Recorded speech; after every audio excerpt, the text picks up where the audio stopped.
La palabra del Señor. Si yo voy al diccionario y observo la palabra enemigo, esta se define de la siguiente manera. Enemigo es el que se opone a alguien o a algo o es contrario a ellos. Dice también que enemigo es quien tiene mala voluntad hacia otra persona y le desea o le hace mal. Es increíble la cantidad de frases y de conceptos que existen alrededor del concepto de enemigo. El famoso escritor Oscar Wilde decía: elijo a mis enemigos por su inteligencia. No tengo ni uno solo que sea tonto.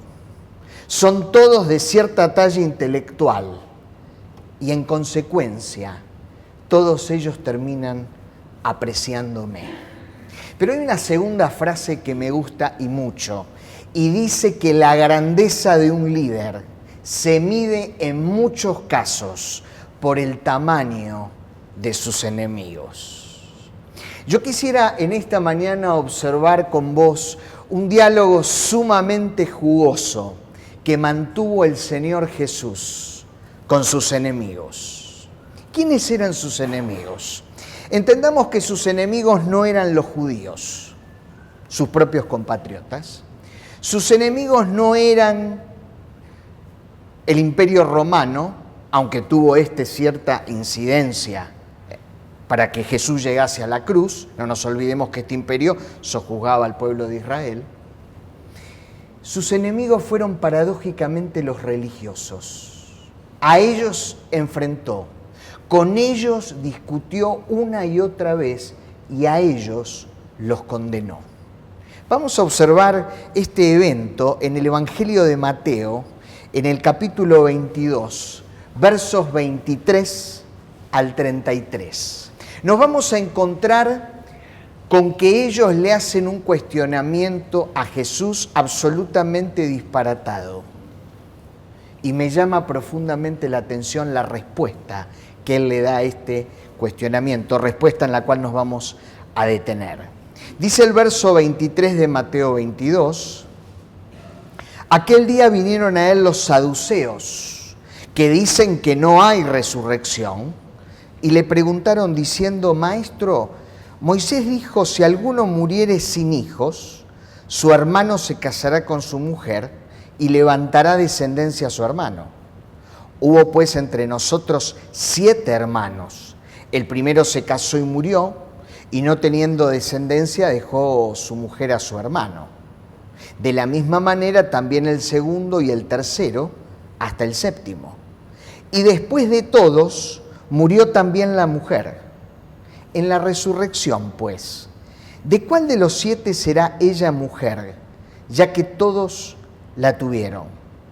Entonces respondiendo Jesús les dijo: erráis, ignorando las Escrituras y el poder de Dios, porque en la resurrección ni se casarán, ni se darán en casamiento, sino serán como los ángeles del cielo de Dios. Pero respecto a la resurrección de los muertos, ¿no habéis leído lo que os fue dicho cuando dijo Dios: yo soy el Dios de Abraham, el Dios de Isaac, el Dios de Jacob?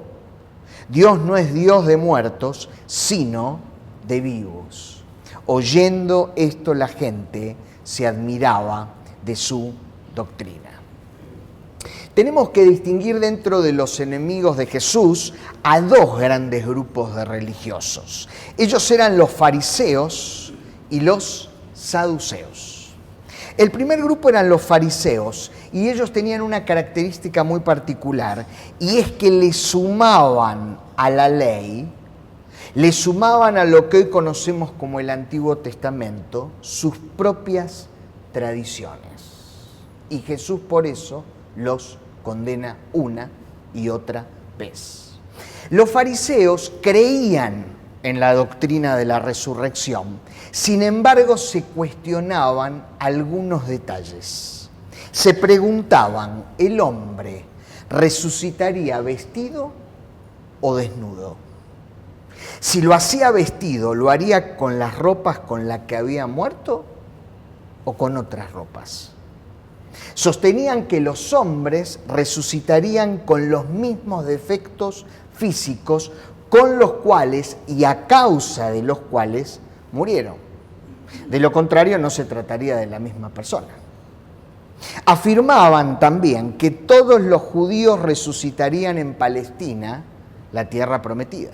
Pero ¿cómo sería esto si no todos morían en Palestina? Bueno, ellos sostenían que debajo de la tierra había túneles por los cuales rodaban los cuerpos de los judíos que habían sido sepultados en otras tierras hasta llegar todos a Palestina. Y afirmaban, y no es este un dato menor, que cualquiera que negaba la resurrección de los muertos estaba separado de Dios. Y esto era un palo para con el otro gran grupo de religiosos, que eran los saduceos, protagonistas del relato que acabamos de leer ahora. ¿Sabés por qué? Porque los saduceos, a diferencia de los fariseos, restaban doctrina a la ley. Aceptaban el Antiguo Testamento como tal, pero en algunas cuestiones ellos no creían, entre ellas en la resurrección de los muertos. Rechazaban la doctrina de la resurrección, razón por la cual la pregunta formulada a Jesús convertía la doctrina de la resurrección del cuerpo en un absurdo. Lo digo de otra manera, le estaban preguntando a Jesús detalles acerca de una doctrina en la cual ellos no creían. ¿Era un disparate o no? Claro que lo era. ¿Qué le estaban preguntando exactamente a Jesús? ¿Cuál era el detalle por el cual lo consultaban? Esto tiene que ver con una costumbre que tenían los judíos, que era lo que se llama el casamiento por levirato. Un hombre sin descendencia moría, su hermano se casaba con la viuda, es decir, con su cuñada, y éste le daba hijos a su hermano. Ante la ley, eran hijos de su hermano. En lugar de ser sus hijos, eran sus sobrinos. Si el hombre se negaba a casarse, esto está detallado en Deuteronomio capítulo 25, ambos debían ir a ver a los ancianos. La mujer debía desatar el zapato del hombre, escupirlo en la cara y maldecirlo. Y a partir de ese momento el hombre vivía bajo la marca del rechazo. La pregunta puntual entonces de los saduceos fue: cuando llegue el momento de la resurrección, ¿cuál será el esposo de esta mujer que se casó tantas veces? El planteo es disparatado, pero la respuesta de Jesús fue contundente, y en esta me quiero detener ahora. Jesús les dice en el verso 29, erráis ignorando las Escrituras y el poder de Dios. Erran al blanco, erran al objetivo, porque no conocen ni las Escrituras ni experimentan el poder de Dios. Y se los dice nada más y nada menos que a un grupo de religiosos expertos.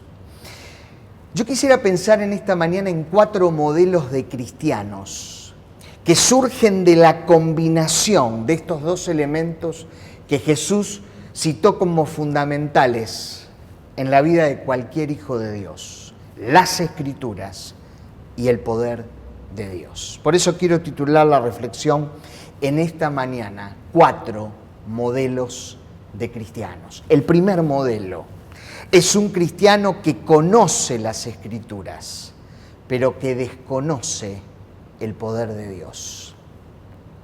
Tiene, dicho de otra manera, un gran conocimiento de la Escritura, pero no tiene ningún deseo o ninguna capacidad de aplicar eso que conoce a su diario vivir.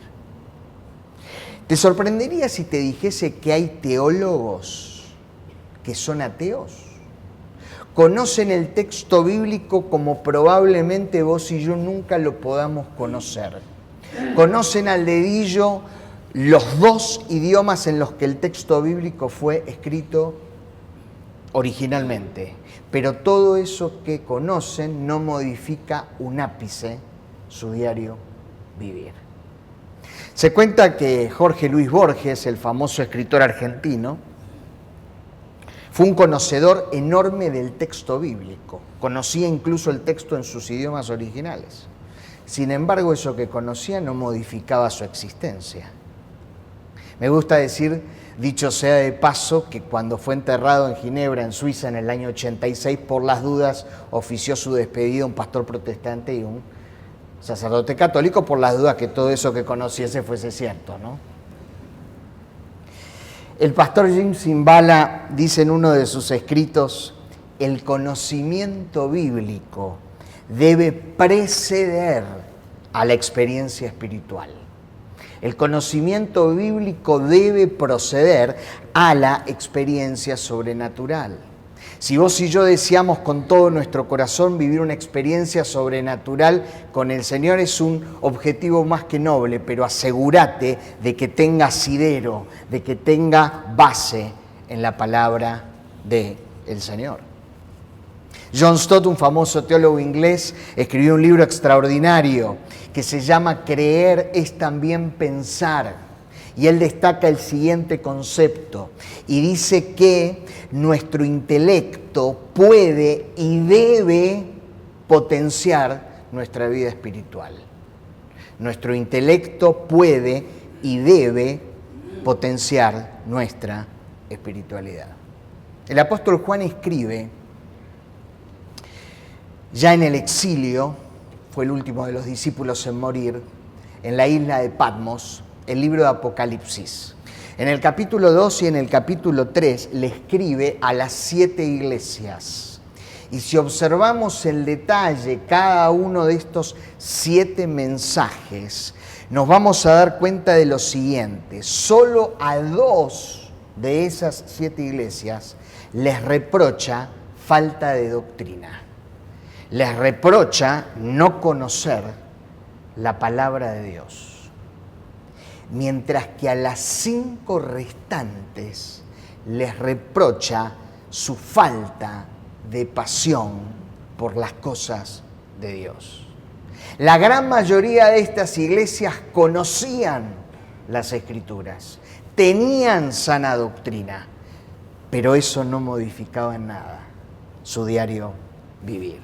Cuenta la historia que un hombre de negocios negro fue a visitar por negocios una ciudad del interior de los Estados Unidos y se entera que un día en la semana un gran maestro de la palabra iba a estar predicando en una mega congregación.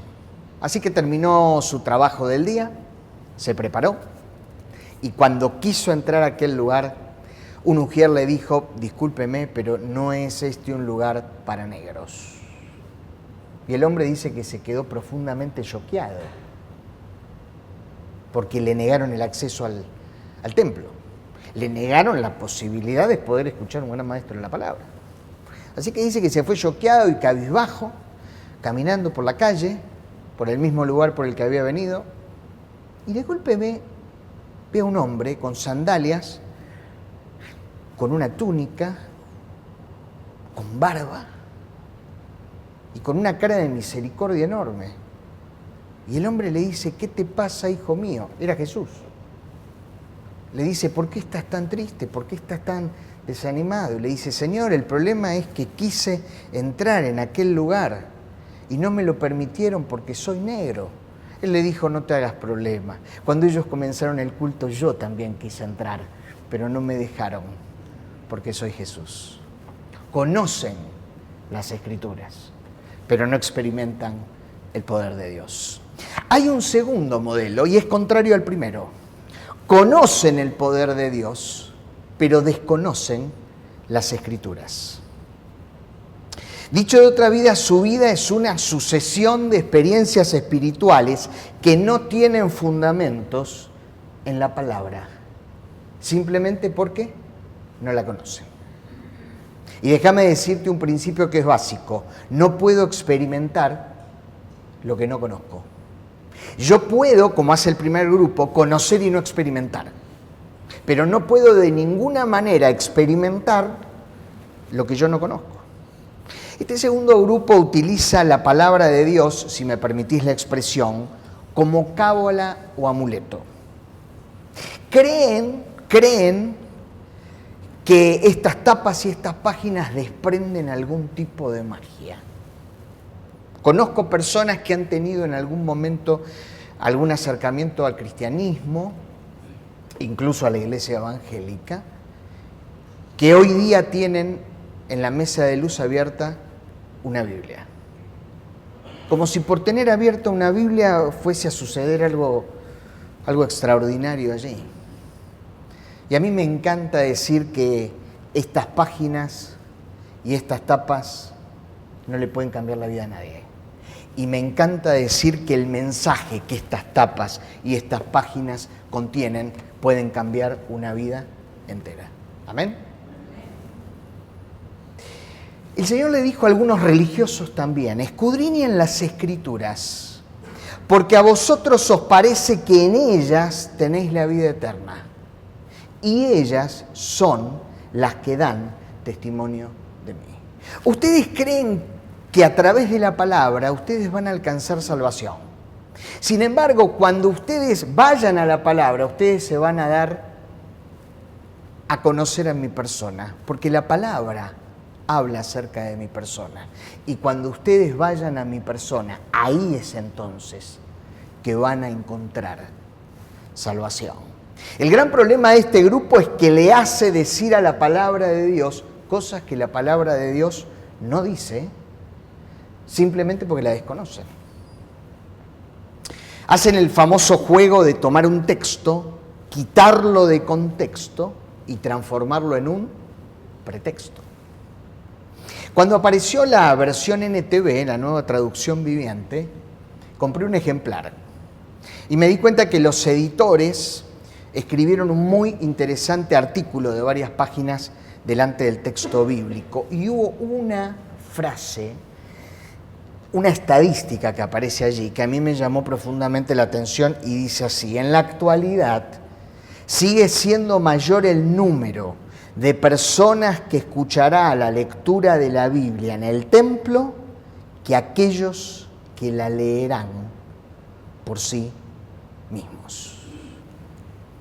Hay una vieja anécdota, pero a mí me gusta mucho, y dice que un hombre, perteneciente a este segundo modelo, dijo: necesito que el Señor me hable.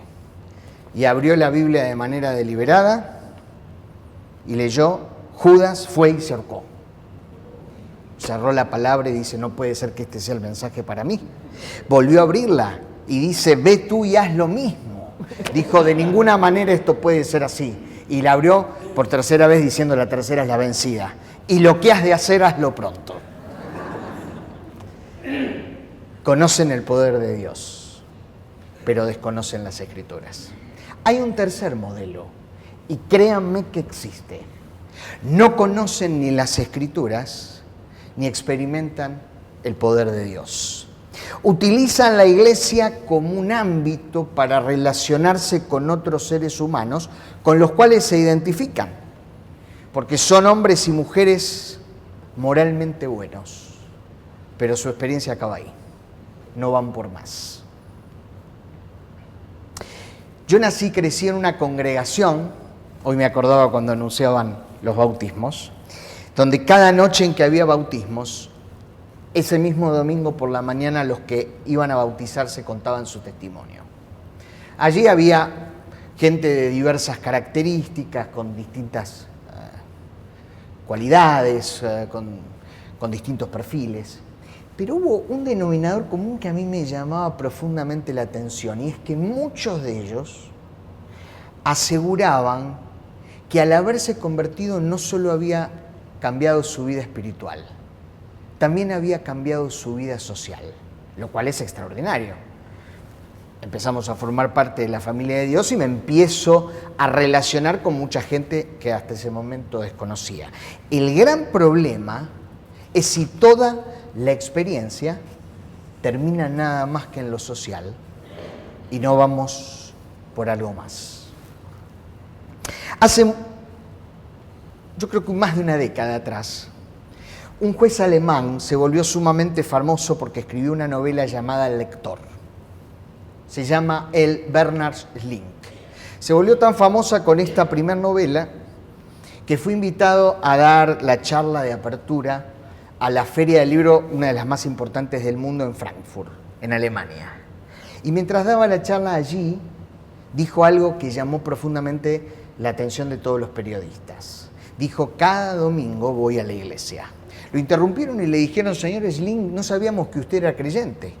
A lo que, para mayor sorpresa, él contestó: no, yo no dije que fuese creyente. Yo dije que cada domingo voy a la iglesia porque la experiencia de la iglesia, decía él, no deja de sorprenderme. Que haya personas que dedican su día de descanso a levantarse temprano, a prepararse, a predisponerse, a llegar a un lugar, a poder encontrarse y brindarse con otros, y que a su vez todo ese grupo pueda ser de ayuda para la comunidad a la que pertenece, no es una experiencia demasiado común, razón por la cual es una experiencia que yo jamás me perdería. El filósofo Santiago Kovadlov escribe mucha poesía y tiene una poesía que es extraordinaria porque está protagonizada por un judío que cada sábado va a la sinagoga, aunque paradójicamente no es creyente. Y a lo largo de la poesía de Kovadlov va explicando el porqué. Él dice: yo afuera encuentro violencia, mientras que adentro de la sinagoga encuentro paz. Afuera encuentro traición, mientras que adentro encuentro lealtad. Afuera encuentro mentira, mientras que adentro encuentro verdad. Por nada yo me perdería la experiencia de ir cada sábado a la sinagoga. Déjame decirte que el doctor Bernhard Schlink y el protagonista del poema de Kovadlov van cada sábado y cada domingo a la iglesia, pero no conocen ni las Escrituras, ni experimentan el poder de Dios. Hay un cuarto modelo, y claro que es a este al que debemos aspirar, y es el cristiano que conoce las Escrituras y que como consecuencia natural experimenta el poder de Dios. Dicho de otra manera, su vida está comprendida por estos dos elementos fundamentales: las Escrituras y el poder de Dios. Hay un relato extraordinario allí, casi en el final del Evangelio de Lucas, donde dos discípulos van por un camino a la aldea de Maús. Iban tristes porque Jesús había muerto y no había habido más noticias de él. Automáticamente se les aparece en el camino Jesús resucitado. Es extraordinario el relato. Jesús los prueba y le dice: ¿por qué están tan tristes? ¿De qué vienen hablando? Y los dos discípulos le dicen: ¿sos el único que no se ha enterado todo lo que ha pasado? Fíjate vos, lo trataban, permitime la expresión, como un descolgado de la realidad, y estaban hablando con el protagonista de su propio diálogo. Y él le dice: ¿de quién hablan? De Jesús. Dice: habría de padecer, habría de morir, pero al tercer día habría de resucitar, y no hay noticias.